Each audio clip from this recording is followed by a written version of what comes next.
Это исходный план квартиры, а это уже с установленными перегородками.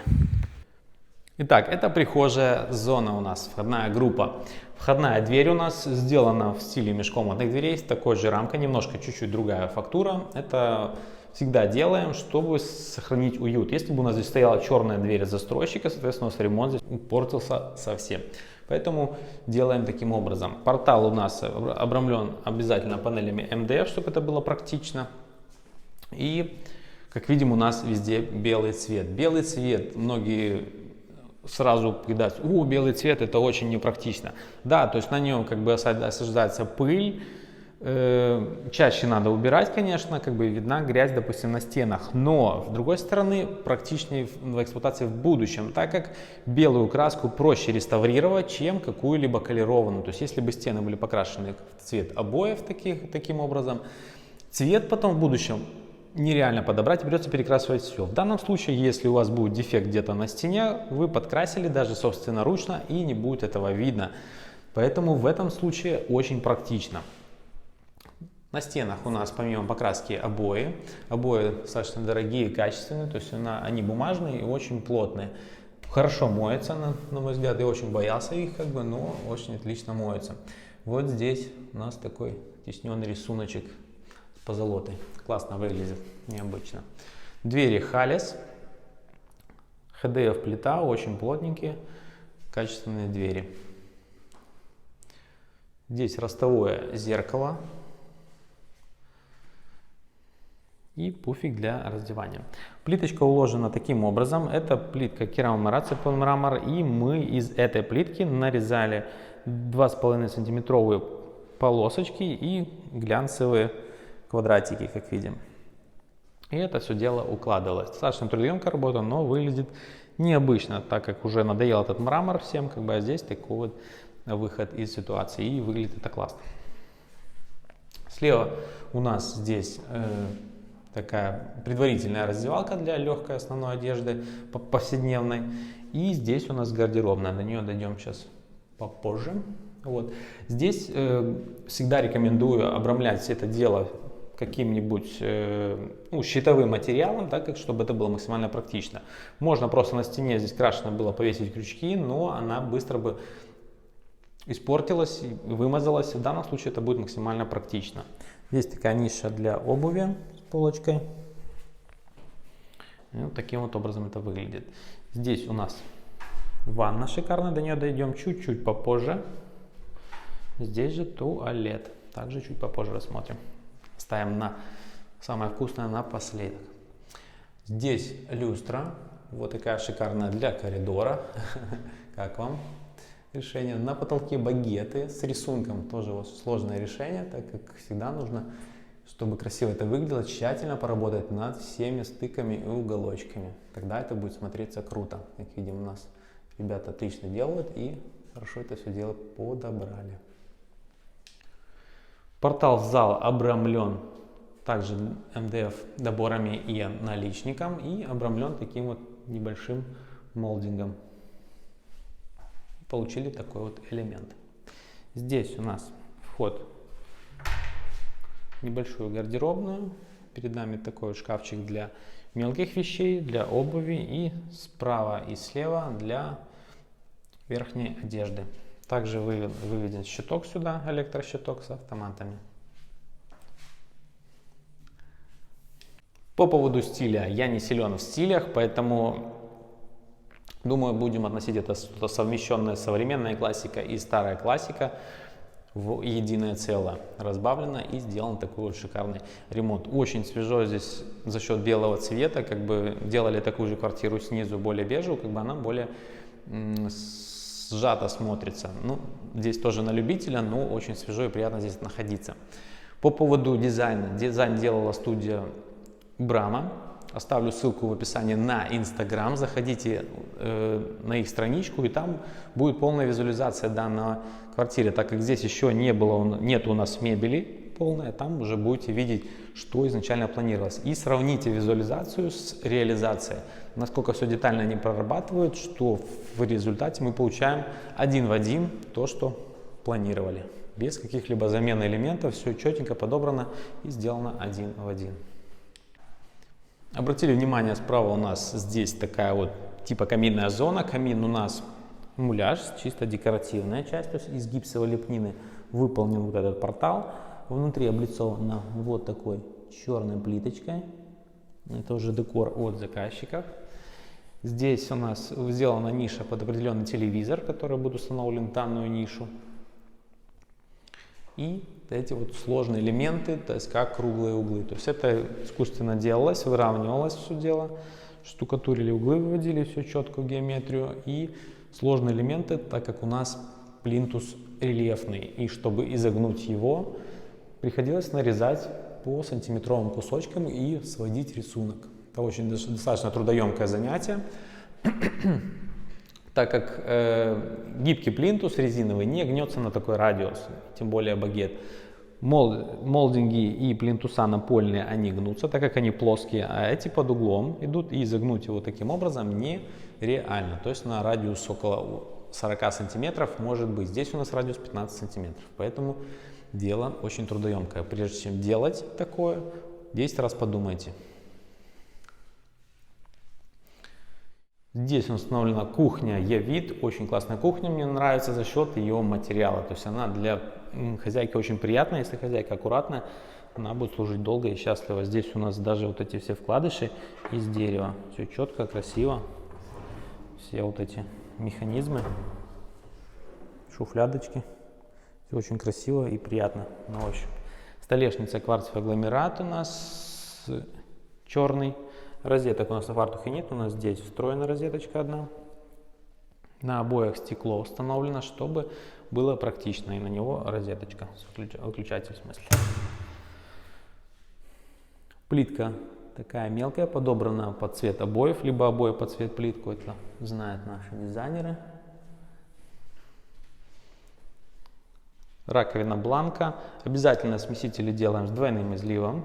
Помните, в каждом обзоре я говорю, то есть у нас идет излив на питьевую воду и обычный излив. И обращайте внимание, обязательно при монтаже на такие столешницы смеситель ставится достаточно вплотную к стене. И в хороших смесителях уже делают таким образом, что у нас наклон назад меньше, чем вперед. Как видим, у нас больше сюда наклон идет. Это сделано с тем, чтобы у нас об стену не бился смеситель. А в обычных дешевых моделях оно равномерно что туда, что сюда, и, соответственно, приходится обрезать ручку, либо менять смеситель, так как он ударяется об стену и полностью не открывается. Обращайте на это внимание обязательно. Спросите, где холодильник? Холодильник у нас вот здесь. Здесь очень трудоемкое у нас место было, так как вот эта часть у нас монолитная колонна. И она настолько плотно была туда, что холодильник у нас не влазил, чтобы он банально открывался. Поэтому счесывали всю штукатурку с этой колонны, выравнивали по минимально, чтобы всунуть сюда холодильник. И эта ниша сделана за счет туалета. Здесь ее не было, здесь была стена.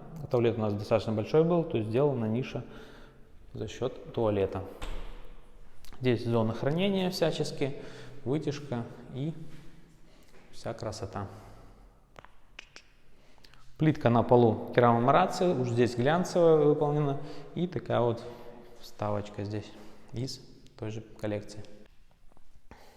Радиаторы заменены на чугунные для пущей красоты здесь, что здесь бы стояли панельные. Подоконник, как видим, очень классно выглядит, сделан из фанеры и цельным листом шпона поклеен, как выглядит как единый срез дерева, очень красиво и шикарно выглядит. На потолке багет мы всегда клеим на верхнюю сторону и эту часть штукатуриваем и замазываем. Получается у нас цельный такой элемент. Он смотрится компактно, никаких утолщений и смотрится легенько и красиво.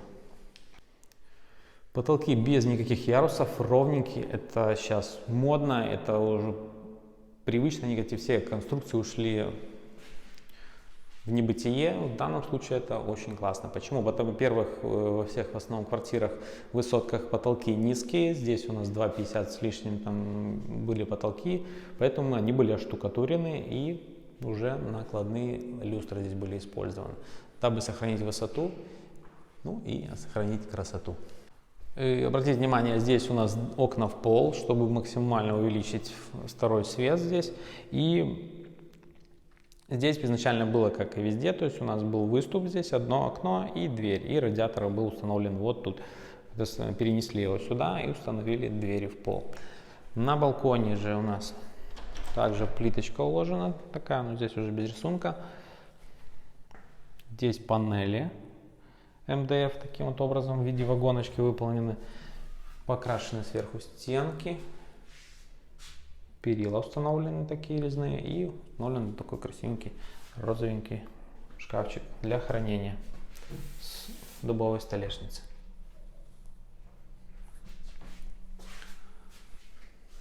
Балкон, конечно, утепляем, потолок утеплен, стены утеплены максимально, но утепление не дает нам тепло, поэтому здесь должно отопление, но у нас он не будет промерзать в сильный мороз. Здесь у нас выделено декоративными стеночками зона отдыха. Здесь будет 2 кресла. И вот так выделено это красиво такими вот молдингами. Здесь у нас сочетание обоев и покраски. Чтобы делать такие красивые углы, то есть обязательно штукатурим стенки там, где у нас мебель. Так как видим, здесь у нас лепнина, видимые углы. То есть у нас здесь лепнина, примыкание кухни.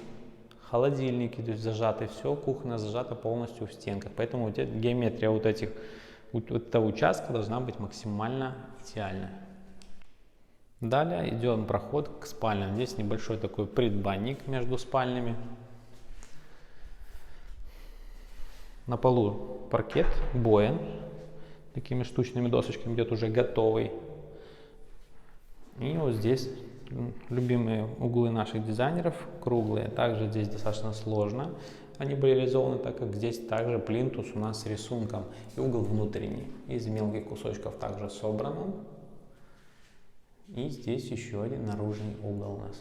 Поклеен обоем, выглядит очень классно, соответственно, и очень практично здесь на повороте, там не будут его сбивать, всегда сохранен в первозданном виде. Очень классно сделано. Тут в розовых оттенках детская комната с такой замысловатой люстрой. На потолке огромный багет, по-моему, около 20-15 сантиметров, и розовый молдинг. Здесь у нас будет рабочая зона, то есть стол рабочий, и спальня. Смотрите на визуализации по ссылочке в описании на страничке дизайнеров визуализацию уже с мебелью. И обратите внимание, как поклеенные обои, то есть очень согнан рисунок, четенько. Ставлю ссылочку на мастера в описании, очень хороший мастер по оклейке обоями. Здесь на потолке короб с гипсовыми крашенными светильниками, небольшая ниша под тюль и окно обрамлено таким молдингом. Тоже хорошее решение, классно это дело все смотрится.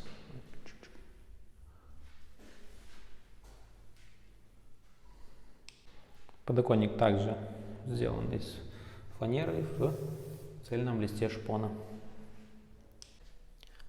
И тут шикарная спальня с заказной кроватью, с таким вот изголовьем. Изголовье сделано таким вот образом, цветы с переплетением золотым и мягкое. Здесь изголовье. Такие шикарные бра с керамическими вставками и обоями. Не знаю, как что тут технически рассказать, все просто красиво и аккуратно сделано, очень классно смотрится и дорого-богато, но очень приятно здесь находиться. Светлые тона, отлично все дело это украшает. Люстра также на потолке с розеточкой, обои с таким тиснением, то есть бронзово-серебристое такое, очень классно смотрится. Там у нас балкон. Здесь выполнена плитка в таком же стиле, как и в коридоре. Покрашена стеночка. И балкон утеплен. Также подоконник. Радиатора здесь не меняли, так как здесь будут шторы плотные.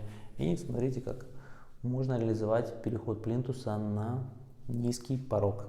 Плинтус у нас 10 сантиметров, порог в районе 5. Классно? Кому классно, ставим лайк, подписываемся на канал. Оп. По левую сторону у нас расположен шкаф МДФ в голубом оттенке такой покрашен. Также упоминаю, что геометрия стен в таком случае должна быть тоже отличная, так как у нас здесь все зазоры, как видим, шкаф распашной, никак не отрегулируешь, чтобы если там будет полсантиметра или сантиметр завал. И примыкает планка слева и справа. Идем в ванную. В ванной вот такая шикарная плитка. Это плитка Туба-1 польская. Такой вот рисуночек у нее. Складывается в панно плитка и получаем вот такую картину.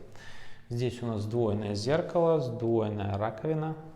Раковину здесь столешницы с акрила, и у нас раковины уже керамические. Керамические раковины более практичные, чем акриловые, лучше моются и ухаживать за ними проще. Также здесь розетки у нас на выключатель на бра и проходной выключатель на вентилятор. Про вентиляцию смотрите прошлое видео, ставлю ссылку в описании. Как видим, вентилятора здесь нет. Так как в большинстве многоквартирных домов идет один канал на ванну и туалет. И нужно реализовывать только таким образом. Раньше делали два вентилятора, они друг друга передавливали, скрипелись, потом это в эксплуатации не очень хорошо было. И звучало, и эксплуатировалось. В данном случае у нас расположен канальный вентилятор в самой шахте. Идет доступ из шкафа, здесь снизу можно его будет обслужить. И установлены решетки. И после вентилятора стоит тройник на ванну и туалет. И проходной выключатель сделан как в ванне, так и в туалете. Вот наш туалет шикарный. И здесь у нас расположена вентиляция также. И проходной выключатель на тот же вентилятор. Здесь расположено у нас небольшое зеркало. Здесь вот ниша образовалась. Это то, что я говорил на кухне. Здесь у нас монолитная колонна. И вот тут установлен у нас холодильник с той стороны. И такая небольшая ниша для раковины Rocca The Gap. Здесь установлено в таком медном цвете гигиенический душ. Крышка деревянная. Не очень практичная, на мой взгляд, но всегда теплая. Здесь шкаф у нас полноценный для хранения. Здесь у нас водонагреватель и коммуникация с фильтрами. Здесь у нас шкафчик со стиральной машиной. Идет у нас жалюзийный шкафчик, чтобы была вентиляция, так как стиральная машина вместе с сушильной. Продолжим по ванне. Ванна у нас здесь тумба установлена в ванне. На полу плитка уложена таким же форматом, как и на коридоре, то есть идет единым контуром. Установлена ванна. Здесь у нас 1,60 на 70 м. Стальная ванна Laufum Pro. Хорошая, и вот такая встроенная латуневая система. Система не очень практичная, так как у нас нет резиновых сосков, на которых собирается камень, который можно пожмакать, и камень уйдет. А здесь нужно будет покорпеть иногда с иголочкой. Вот такая система. Поэтому для любителей такой экзотики принимайте на ус. Также бронзовый полотенцесушитель здесь стоит. Плитка сверху у нас Туба-1 идет, польская, а снизу итальянская с каркелюром, вот с таким рисунком. Она достаточно узенькая, и вот, если видно, здесь вот шов сделан герметиком, глянцевым. Это максимально практично и смотрится очень целостно и красиво, так как нету швов практически. Если бы они просто были затерты фугой, она в процессе уборки бы потемнела, и в процессе эксплуатации было бы это неопрятно, некрасиво выглядело. Часть стен покрашена моющейся краской, и сделана вот такая вот фрамуга над самой ванной. Спасибо за внимание. Подписываемся на канал, ставим лайки, комментируем, насколько вам ремонт по душе, либо нет. Оставьте свои мнения, и пока.